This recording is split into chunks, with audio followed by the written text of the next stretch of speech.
నమస్తే రమ్మగారు. నమస్తే జయ. మంచి స్టోరీ ఏదైనా చెప్పండి. సవతి తల్లి. మామూలుగా సవతి తల్లి స్టెప్ మామ్ అనగానే మనకు ఒక దురుద్దేశం ఉంటుంది. బ్యాడ్ ఒపీనియన్ అంతే. ఎందుకంటే ఏ స్త్రీ తన పిల్లల్ని కాని వాళ్ళని పెంచలేదు అని అనిపిస్తుంది. రెండోది సవితి కన్న పిల్లాడు అనేసరికల్లా వాడి మీద ఒక చిన్న చూపు ఉంటుంది. ఈవిడికి సొంతంగా పిల్లలు కలిగేసరికల్లా టాప్ ప్రయారిటీ తన సొంత పిల్లల మీదకి వెళ్ళిపోతుంది. కానీ మనం లోకల్లో మన చుట్టాల్లోనో బంధువుల్లోనో చూస్తాం స్టెప్ మామ్స్ చక్కగా పిల్లల్ని చూసుకున్నది, 4 ముచ్చటగా జరిపించింది, కనపడతారు అక్కడక్కడ. కాకపోతే ప్రపంచం నమ్మదు దాన్ని. పెంపుడు తల్లుల్ని నమ్ముతుంది. వాళ్ళే తెచ్చుకుని పెంచుకున్నారనుకో పిల్లల్ని బాగానే పెంచుకుంటారు. అవును. కానీ సవితి తల్లి మాత్రం ఆ పిల్లల్ని చూడడం కోసమే ఆ ఇంట్లో ప్రవేశించినప్పటికీ ప్రపంచం నమ్మదు. అలాంటి ఒక కథ. ఓ పల్లెటూరులో ఒక రైతు ఉండేవాడట. అయితే అతనికి లేక లేక ఒక కొడుకు కలిగాడు. పిల్లవాడు పుట్టిన కొద్ది రోజులకే భార్య చనిపోయిందట. ఈ పిల్లాడికి వెంకట్ అని పేరు పెట్టి పెంచుకున్నాడు. వీడికి ఏడాది అర్థం వచ్చాక ఇక వాడిని కాలు వచ్చిన పిల్లాడిని కాయలేకపోయేవాడు అతను. చుట్టుపక్కల వాళ్ళంతా అన్నట్ట పెళ్లి చేసుకోరా, వెళ్ళాం వస్తే ఆ పిల్లాడిని కొంచెం చూసి వాడికి ముద్దోడికేసి పెడుతుంది, నిన్ను చూసుకుంటుందంటే ఆలోచించి బంగారి అని ఒక అమ్మాయిని తెచ్చి పెళ్లి చేసుకున్నాడు. ఆ బంగారికి పిల్లలు గలగల. వీడిని చక్కగా చూసుకునేది. వీడు కూడా చిన్నమ్మ అని ముద్దుగా బాగుండేవాడు. తిండి పెట్టేది, బళ్ళోకి పంపించేది, 4 చూపించేది. కొంతకాలం తర్వాత తండ్రి కాస్త మరణించాడు ఆ రైతు. చుట్టుపక్కల అందరూ పాపం వీడికి సవితి తల్లి అనేవాళ్ళు. వీడు మామూలుగా పింతలతో బాగుండేవాడు, చిన్నమ్మతో బాగుండేవాడు. ఎవరైనా పాపం వాడికి సవితి తల్లి అనగానే తన తల్లి సవితి తల్లి అనేది గుర్తొచ్చేది వాడికి. అప్పుడు ఆ పూట అంతా ఆవిడ తనకి ఏం చేస్తుందో ఏం చెందుతుందో అవన్నీ గమనించేవాడు. రాత్రి నిద్రపోయాక మర్చిపోయేవాడు. వీడికి వస్తే పైకి రాలేదు, వీడేం ఇంకా బాగా చదువుకోవట్లేదు అలా అన్నారుగా. ఆ సొంత తల్లి అయితే శ్రద్ధగా చూస్తుంది, సవితి తల్లి ఆవిడేం చూస్తుంది అలా అనేవాళ్ళు. అన్నప్పుడు అవును మా అమ్మ లేదు కాబట్టి నాకు చదువు బాగా రావట్లేదు, అంతేకాని తన చదువు బాగా రావడానికి తను చదవకపోవటం కారణం అని వాడికి అనిపించేది కాదు. ఏమిట్రా ఈ మధ్య చిక్కిపోయావు, మీ సవితి తల్లి నీకు అన్నం పెట్టట్లేదా అని అడిగేవాళ్ళు. చుట్టుపక్కల ప్రజలకు కూడా అదొక రోగంగా ఉంటుంది. అవును అవును, ఇప్పటికీ ఉంటారమ్మా అలాంటి వాళ్ళు. వాళ్ళని నమ్మలేం మనం, అసలు సమాజాన్ని నమ్మలేని స్థితి వస్తూ ఉంటుంది ఇలాంటప్పుడు. ఏదో వీళ్ళ ఐడియాలజీ వీళ్ళ ప్రకారం వీళ్ళు చేసేస్తూ ఉంటారు. అయితే వీడు ఇలా ద్వైధీభావంతో అలా కొట్టుకుపోతూ ఉండేవాడు. ఉంటే సరే ఏమైంది, వాళ్ళ ఆవిడ రోజు దీపం పెట్టుకుని దేవుడి దగ్గర ఏదో చదువుకునేది. ఎవరింట్లోనూ పూజకి వెళ్ళినప్పుడు వాళ్ళు ఏదో ప్రార్థిస్తున్నారు.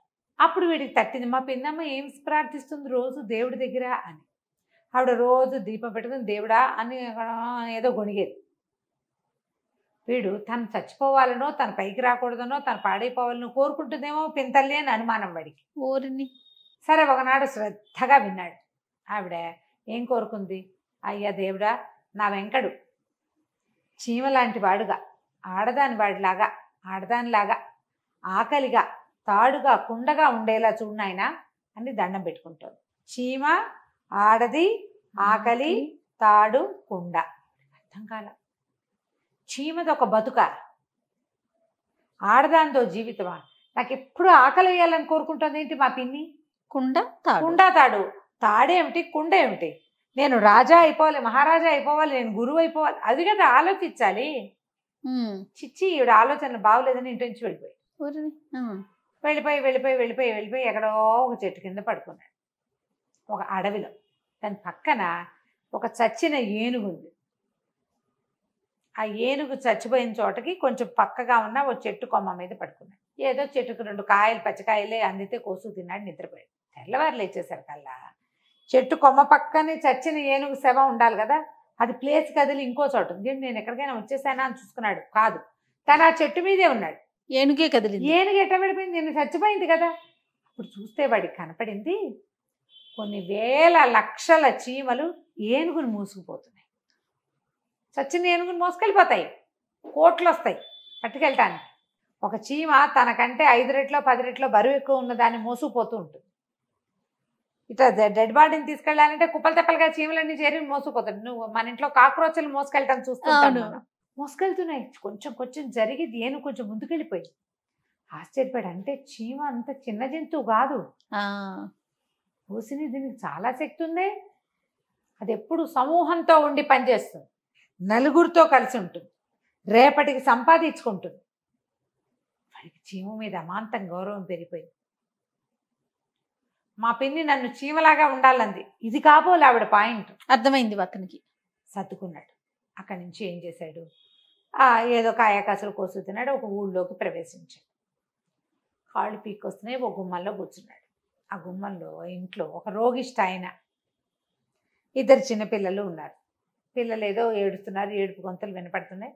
వాళ్ళ నాన్న ఉండండర్రా, మీ అమ్మ వచ్చి ఏమైనా చేసి పెడుతుంది, అట్లా గోల్ చేస్తారు అని కేకలేస్తున్నాడు.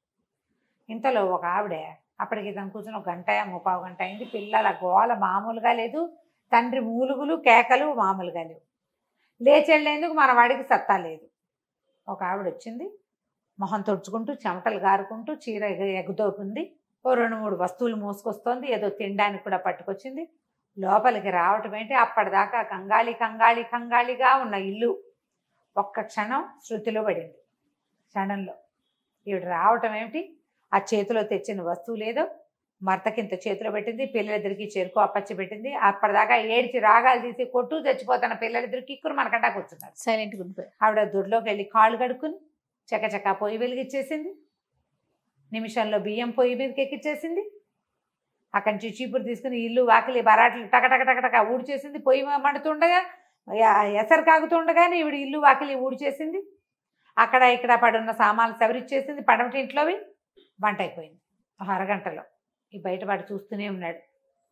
సరే అన్నం పెడతారండి, పచ్చడి తెచ్చాను అని చెప్పింది. పచ్చడి పైనుంచి మజ్జిగ దుత్త తీసి కింద పెట్టింది. పచ్చడి అన్నం కలిపింది. కలిపేసరికల్లా తను అన్నాడు, బయట ఎవరో కుర్రాడు కూర్చున్నాడు, వాడు తిండి కూడా చూడవే అన్నాడు. అనేసరికల్లా ఏమబ్బాయి ఏనాయనా తింటావా, అన్నం తింటావా అని అడిగింది. వద్దులేండి, మీరు కష్టపడొచ్చారు. కష్టపడొస్తే ఏమిటి, అన్నం తింటాను కాకపోతే ఎందుకు, రా లోపలికి రా అని వాడిని లాక్కొచ్చింది లోపలికి. బయట కూర్చున్నాడు కదా మన వెంకడు. లోపల తెచ్చాక వాడికో ఇంత అన్నం, వాళ్ళు ఎవరింటో ఇచ్చో తెచ్చిన పులుసు, ఇంత పచ్చడి ఏదో తెచ్చింది. అదో 3 ముద్దలు ఇదో 3 ముద్దలు అంత మజ్జిగ పోసింది. హాయిగా తిన్నాడు. ఇల్లంతా చూశాడు. రాగానే అతనికి ఎట్లా కనపడింది, అది లేచిపోయే కొంపలా ఉంది. ఇల్లు శుభ్రంగా ఉంది. పిల్లలిద్దరూ ఓ పక్కన కూర్చొని ఆడుకుంటున్నారు. భర్త ఏదో కులాసాగా కబుర్లు చెప్తున్నాడు. 2 గంటల క్రితం ఈ ఇల్లు ఎలా ఉంది, ఇప్పుడు ఎట్లా ఉంది. ఆడదుంటే ఇట్లా ఉంటుంది. అర్థమైంది. ఏ ఊరినైనా ఏమిటి సంగతి కనుక్కుంటే ఊరికి ఏదైనా పని చేసుకుందామని దేశం మీద పడ్డాను అన్నాడు. నేను పనిచేసే వాళ్ళ ఇంట్లో పెళ్ళుంది, అందుకే అప్పచ్చులు తెచ్చాను, నువ్వు కూడా తినని ఒక అరసిముక్క తుంచిపెట్టి, పనివాళ్ళ అవసరం ఉంది, 4 రోజులు నాతో పాటు రా, శుభ్రంగా కడుపు నిండి అక్కడే తిందుగాని, మగపిల్లాడివి వయసులో ఉన్నవాడివి అంత అన్నం తినచ్చు. చిన్నపిల్లలతో పాటు నేను వండిన ఇంత గ్లాస్ అన్నం తింటాం కాదు, హాయిగా తినేసి పని చేసుకుంది కానీ 10 రూపాయలు చేతిలో పెడతారు అబ్బాయి అని చెప్పింది. ఆడవాళ్ళ సమర్థత చూడు. ఆవిడే ఏం చేస్తోంది, ఇల్లు చేసుకోగలదు, బయటికి వెళ్ళి పని చేసుకొస్తుంది, ఇంకొకళ్ళ కూడా అవకాశం చూపిస్తుంది. మా పిన్ని నన్ను ఆడదానిగా అవ్వాలని కోరుకుంది. ఆడది ఎంత సమర్థురాలు. అదే మొగాడైతే బయటికి వెళ్ళి ఏదో రూపాయి తెస్తాడు, ఈ ఇంటిని ఇట్లా సవరించగలడా, అతిథి అభ్యాగతిని చూడగలడా, వాడికి అంత సమర్థత ఉండదు. మీరు కోపాలు తెచ్చుకోకండమ్మా, ఉండదు. ఎందుకు ఉండదు అని పోట్లాడకండి, ఉండదు అంతే. వాళ్ళు అందుకు తయారు చేయబడలేదు. ఆడవాళ్లే ఇన్ని పనులకి సరిపడా తయారు చేయబడ్డారు. దాంతో వీటికి నచ్చింది. సరే వాళ్ళు 4 రోజులు వాళ్ళ ఇంట్లో పనిచేసి ఓ 10 రూపాయలు జేబులో వేసుకున్నాడు. ఒకనాటి రాత్రి ఆవిడకి చెప్పబుద్ధి అయింది. నిదానంగా చెప్పేశాడు. అయితే ఏమైంది, అక్కడ పెళ్లిలో బాగా తిన్నాడు కదా, పెళ్లిలో పూట తిని నాకు ఆకలి వేయటం లేదమ్మా, అన్నం వద్దనేసరికల్లా, అయ్యో నాయన, అన్నం ఆడకపోవటమే ఆకలి వేయకపోవటమే జబ్బురా, ఆకలి వేయాలి, ఎప్పుడు ఆకలి ఉండాలి, ఆకలి ఉంటే ఏ జబ్బు ఉండదు. నీకు ఆకలి లేదు అంటే అయితే మనసుకి లేకపోతే ఒంటికి జబ్బు ఉన్నట్టే లెక్క అనేసరికి, అంటే ఎప్పుడు ఆకలిగా ఉండాలని కోరుకుంది మా పిన్ని, ఇదా అంటే జబ్బు లేకుండా ఉండాలి అంతే. వాడు ఆగలేక మా పిన్నమ్మ ఇట్లా కోరుకుంది అని చెప్పాడు.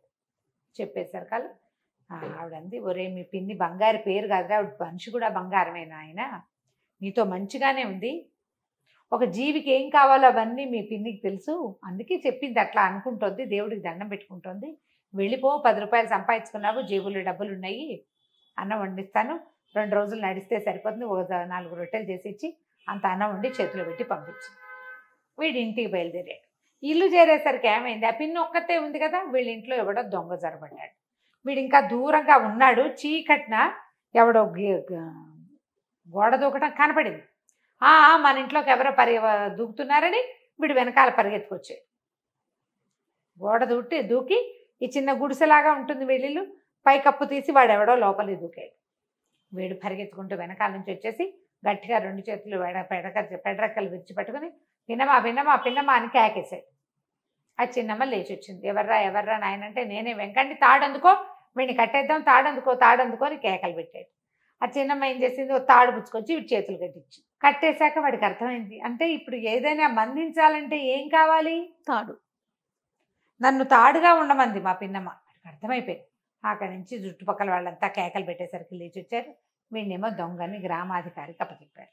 ఆ పిన్నమ్మని కావలించుకుని, నాయన ఏమైపోయావురా, 4 రోజుల నుంచి కంటికి కూడా కనపడకుండా పోయావు, ఏం చేసుకొచ్చావు, ఏం చెందావు అని అడిగితే అంతా చెప్పి అడిగాడనమాట, నువ్వు నన్ను ఇట్లా ఉండాలని కోరుకున్నావు, ఇవన్నీ బాగానే ఉన్నాయి, మట్టికుండగా ఉండమని కోరుకున్నావు ఎందుకమ్మా అంటే, మట్టికుండ అంత ఉపయోగకరమైన వస్తువు ఇంకొకటి ఉందా, పెద్దింట్లో అయినా ఉపయోగపడుతుంది, చిన్నింట్లో అయినా ఉపయోగపడుతుంది, దాన్ని ఎక్కడా దాచక్కర్లా, జస్ట్ జాగ్రత్తగా హ్యాండిల్ చేసుకుంటే 10 సంవత్సరాలైనా దాని జీవితం ఉంటుంది. పెద్దవాడికి ఉపయోగపడుతుంది, చిన్నవాడికి ఉపయోగపడుతుంది, అందరికీ అన్ని చోట్ల ఉపయోగపడేవాడిగా నువ్వు ఉండాలని నేను కోరుకున్నాను నాయన అంటే వాడు సంతోషించాడు. నన్ను అందరికీ మేలు చేసేవాడిగా, అందరికీ ఉపయోగపడేవాడిలాగా, సొంతానికి కూడా ఉపయోగపడేటట్టుగా ఉండమంటోంది మా పిన్నమ్మ అని అర్థం చేసుకుని ఆ తర్వాత హాయిగా ఉన్నాడు. చక్కగా పెళ్లి చేసుకుని పిల్లల్ని కన్నాడు. పిన్నమ్మతోటి సుఖంగా ఉన్నాడు. కథ కంచికి మనం ఇంటికి. వస్తువుల నుంచి ఎంత గొప్ప విషయాలు చెప్పారో చూడండి రమగారు. చాలా బాగుందండి. నమస్తే. నమస్తే.